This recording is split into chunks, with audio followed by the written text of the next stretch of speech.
The portion I will be speaking to you all today is based on Romans 8 verses 12 to 27.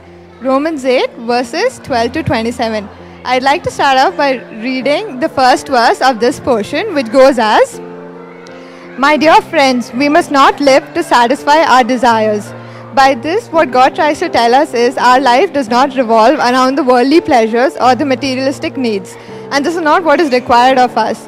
What God tells us is that we should let the Spirit come into our life and let the Spirit guide us from here on. By letting the Spirit into our life, it does not mean that we become slaves to the Spirit. Instead, what it actually means is we are the children of God. We in turn become the heirs of His kingdom.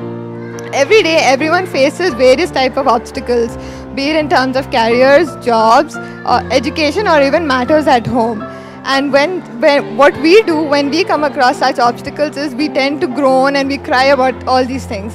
What we don't realize is that there is yet a glory to be revealed which is much greater than the pain and obstacle that we face in life. What God emphasizes through this passage is on the effects of hope and what hope has to play in our life. What God tells us is each creature is bound to some type of frustration, and they're bound to it, and it's not something that's been put upon them. And they all live in a hope that one day they will be freed from such type of frustration and they can experience the glory of God along with the children of God.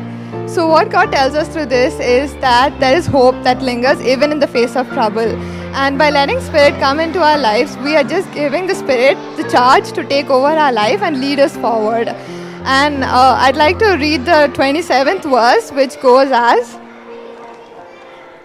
"And He who searches our hearts knows the mind of the Spirit, because Spirit intercedes for God's people in accordance with the will of God."